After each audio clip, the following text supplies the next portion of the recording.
ठिकाणी आणलेला आहे मित्र हो, रसिक हो, आपल्यामध्ये आमच्या गोव्या राज्याचे मंत्री, माननीय मंत्री, दापोलीचे आमदार, त्यांचा संयोग आहे आमचे मोमीनबाब गुदिना, वास्कोचे आमदार दाजी साळकर, मुरगाव नागरिक सिंह महोत्सवाचे अध्यक्ष, मुरगावचे आमदार संकल्प अमोणकर, आमचे सगळे आणि फर्स्ट सिटीजन म्हणजे मुरगाव नगरपालिकेचे अध्यक्ष युवबाब रॉड्रिगीस, सगळे मान्यवर, तुम्हाला मुद्दाम ओळख करून देतो.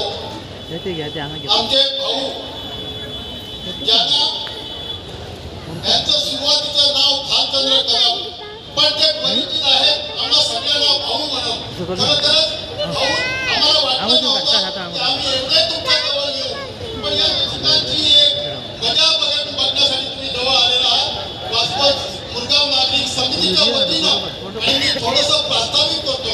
मुरगाव नागरिक समिती गेली 40 वर्ष या मुरगाव तालुक्यामध्ये पारंपरिक पद्धतीने शिल्पोत्सव साजरा करतात आणि आमच्या ज्येष्ठ नागरिकांनी जो जमा केलेला ठेवा आहे तो सतत आजच्या युवा पिढीने विसरून ठेवलेला आहे. म्हणून